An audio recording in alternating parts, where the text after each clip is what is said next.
In the spring of 1834, the small town of Milbrook, Kentucky, was known only for its dense woodlands, a crumbling stone chapel on the outskirts, and an eerie quiet that seemed to cling to the fog. Nestled at the edge of a winding river and miles from the nearest township, Milbrook was a place where stories passed through whispers and shadows stretched longer than usual. Most residents were farmers and devout Christians who lived in near isolation from the changing world beyond their borders. It was in this remote town, on a storm-split night, that something uncanny occurred, something the locals would speak of only in hushed voices for decades to come. The chapel, known as St. Elora's, had been abandoned since the early 1800s after a fire claimed half its structure and took the life of its last preacher. The church had stood untouched for nearly 3 decades, its blackened spire looming like a sentinel over the town. But just weeks before the strange event, a decision was made by a reclusive pastor, Reverend Josiah Harlan, to restore the chapel and return it to its former glory.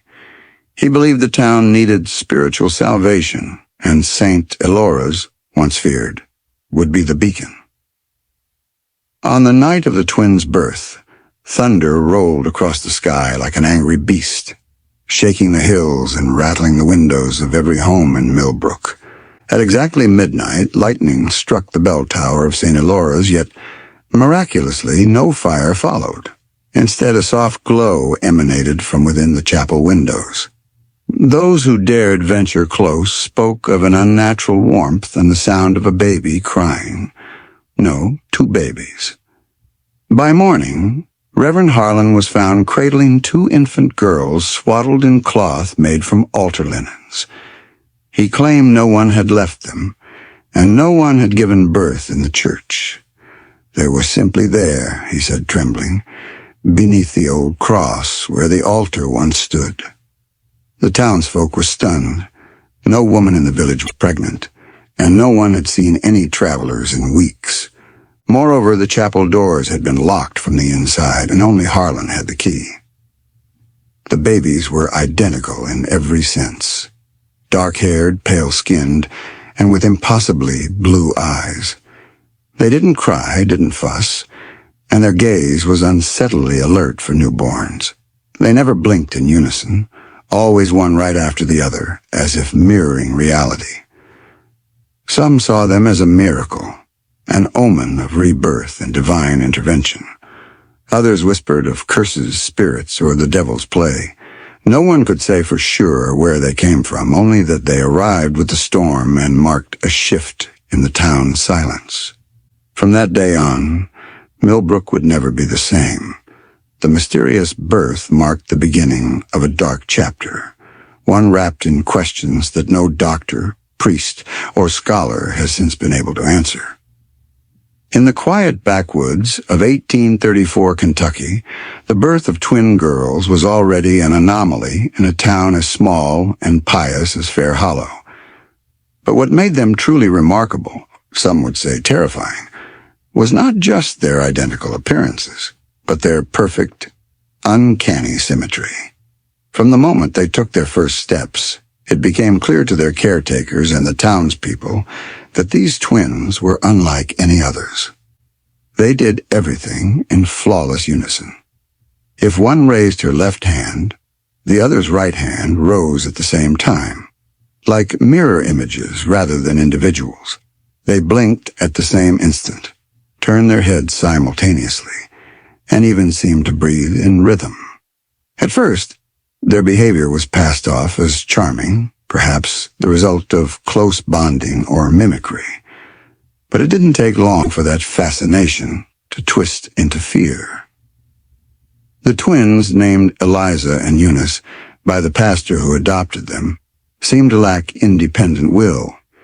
It was as though they weren't merely siblings, but 2 halves of the same soul. They would speak in the same voice, finishing each other's sentences, or, more chillingly, speaking in unison with identical tone and inflection, as though reading from an invisible script. Even as toddlers, they resisted separation. If one was taken to another room, the other would wail uncontrollably, regardless of her own comfort or distractions. And if one fell ill or was injured, the other would manifest the same symptoms, bruises, fevers, and even nightmares, without any physical cause. The town doctor, bewildered by the consistency of their shared symptoms, noted in his journal, "The afflictions of one are mirrored by the other, though no direct cause is present. They are bound not by blood alone, but by something that defies nature." What deepened the mystery further was their mare-like movement. Villagers observed that the girl's handedness was reversed. Eliza favored her right hand, while Eunice used her left, and they always stood in reverse alignment, as if they were reflections of each other in a looking glass. They would walk in step, perfectly synchronized, even on uneven terrain. If one tilted her head, the other matched it exactly. Not in imitation, but with split-second precision, like a single entity operating two bodies. The pastor who raised them, Reverend Josiah Thorne, began to believe they were touched by the divine, or perhaps cursed. In his private notes, later discovered beneath the chapel floorboards, he wrote, "Their likeness goes beyond God's design. I fear they do not echo each other by choice, but are bound by some ancient law unknown to man or scripture. The devil is in their details."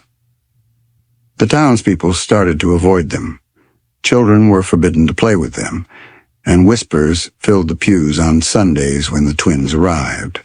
Some claimed to have seen them move without touching the ground, though these accounts were likely born of fear and gossip. Still, there was no denying that the twins emitted an unsettling aura. Even the bravest men in Fair Hollow admitted to feeling a deep, instinctual wrongness in their presence. The most disturbing incident occurred during a church service, when one twin was struck on the hand by a falling hymnal from the balcony above. Both girls screamed and clutched the same spot, though only one had been hit. Upon inspection, bruises formed on both hands in identical patterns. This symmetry, unexplainable by science or psychology of the time, was the centerpiece of the mystery. Were the girls human? Were they reflections of each other from some otherworldly mirror, or were they the same soul, split, mirrored, and cursed there to live in eerie harmony? The town would never know, but what they witnessed left a mark that still haunts Fair Hollow's legends to this day. Reverend Elijah Merriweather was a devout and stoic man. Having served the rural parish in Bell Hollow, Kentucky for nearly 3 decades. By the time the twins arrived in 1834, he was already known for his rigid sermons and unshakable belief in divine judgment. But even the most hardened believers in town began to notice something shift in the Reverend after the mysterious arrival of Clara and Emma, the twin girls born under a stormy sky in the long abandoned chapel. From the moment he laid eyes on the girls, Reverend Merriweather became consumed. He insisted that the townspeople allow him to take the children under his care, citing divine responsibility. Though some protested, the girls' unknown origin and the Reverend's towering influence left no room for argument. The church rectory, once solemn and sparse, became a strange sanctuary for the twins. What followed was a transformation of the Reverend's once logical and grounded faith into something darker, more arcane.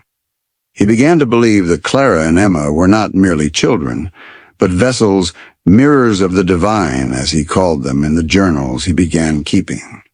His entries, later discovered hidden behind a false panel in his study, revealed his descent into obsession.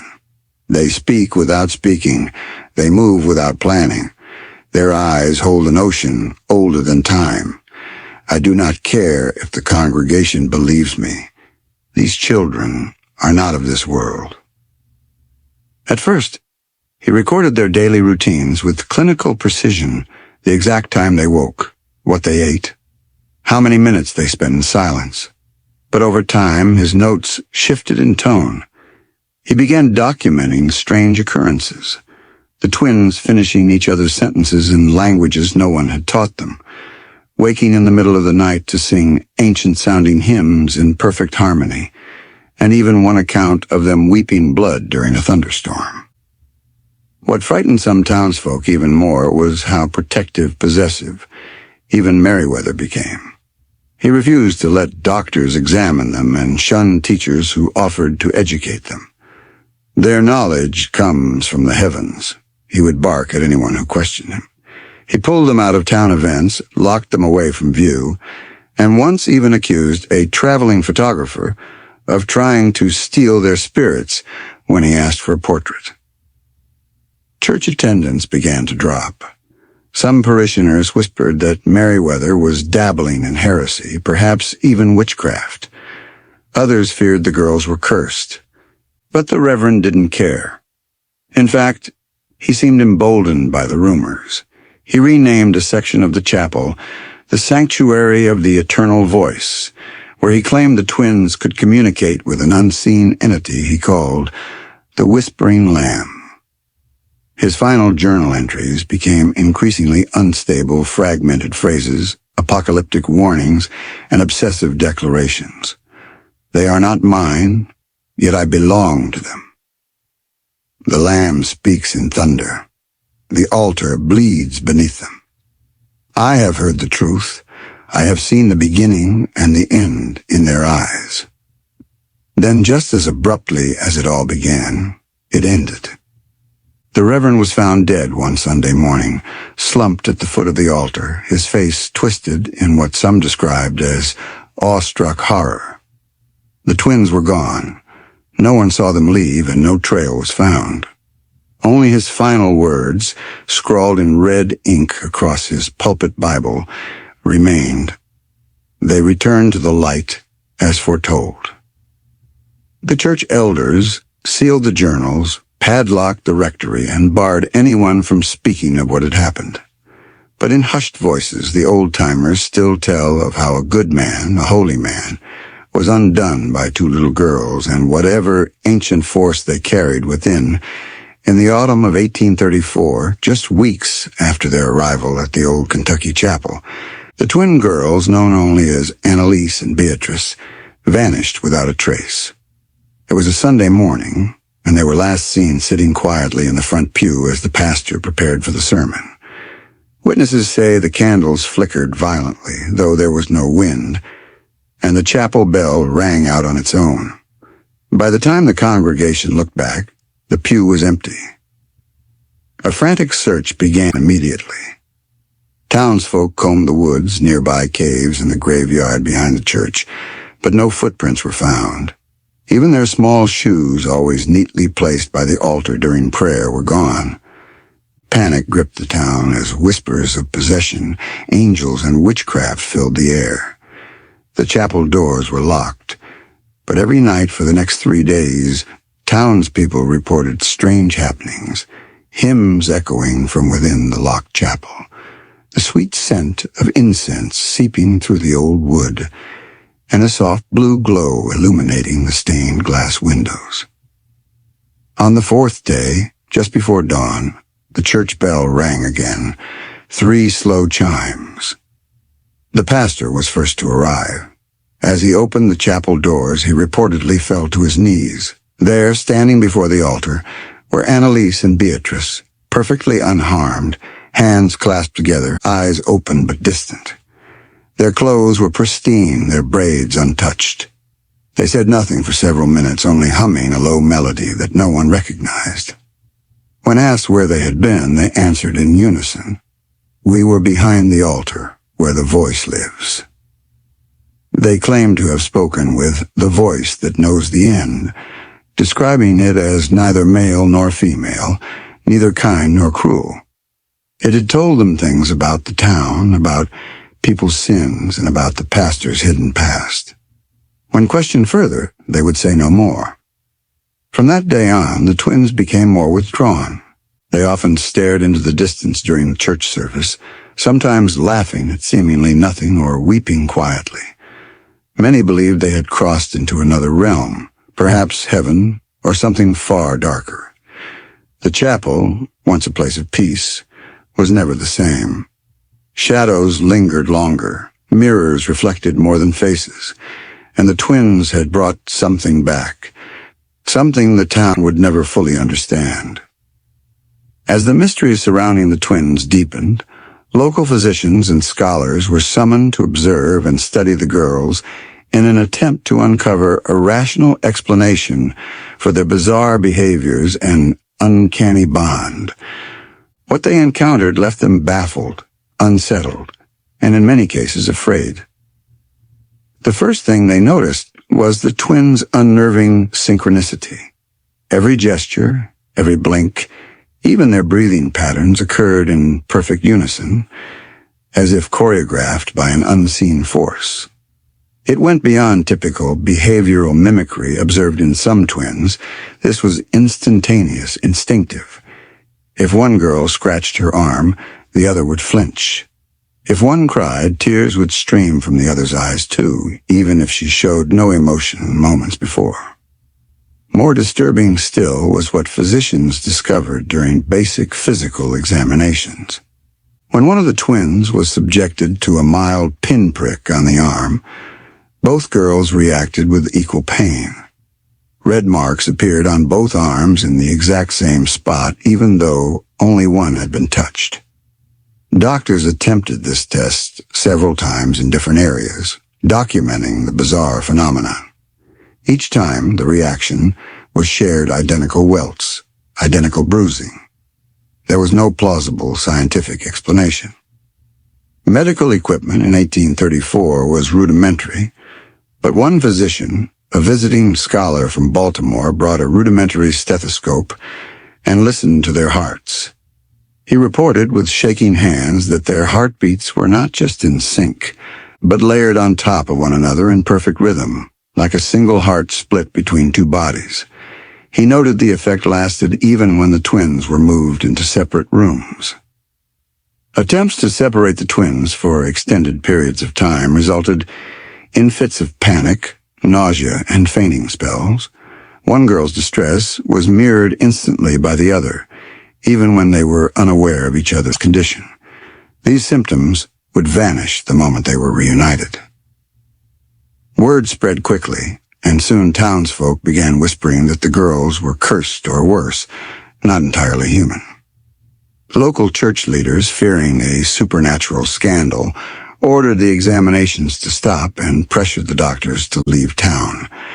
But the records remained scattered in old journals and letters testaments to a mystery that no science of the time could explain, and perhaps never will. After the inexplicable phenomena surrounding the twin girls reached a terrifying crescendo, the church took drastic action. The final straw came with the sudden and suspicious death of Reverend Samuel Whitmore, the very pastor who had taken the twins in and documented their every behavior in his journals. He was found lifeless at the altar one stormy night, eyes wide open in horror, his fingers tightly clutching a page from one of his own journals. The contents of that page were never publicly disclosed, but rumors among the townsfolk hinted at a disturbing final entry, something about the voice behind the altar returning to claim what it left behind. Immediately following his death, the church board declared the chapel off-limits to the public. The twins, who had lived in the rectory beside the church, were never seen again. No records of them, birth certificates, school entries, or medical notes could be found. It was as if they had vanished from existence itself. Town officials and clergymen gathered quietly one morning and sealed every document, journal, and photograph relating to the case in a locked vault beneath the church's stone foundation. Those records remain there to this day, if they haven't been destroyed altogether. Locals who attempted to explore the church or uncover the vault were reportedly met with misfortune. Sudden illness, recurring nightmares, or in rare cases, even death. One amateur historian who attempted to write a book on the mystery fell into a coma weeks after visiting the site. His manuscript was found scorched and illegible. What remained of the church was eventually decommissioned, though it still stands in ruins, a forgotten relic, cloaked in ivy and silence. Visitors claim the air inside is unnaturally cold, and mirrors left behind in the sacristy sometimes reflect images not present in the room. The most persistent urban legend is that if you whisper the twins' names while standing in the pulpit at midnight, you'll hear them whisper back from behind you. To this day, no institution, religious or scientific, has claimed responsibility for suppressing the records. It's as if whatever happened in that church was meant to be erased from history. But the whispers, the stories, and the haunting presence of those identical little girls refuse to be forgotten.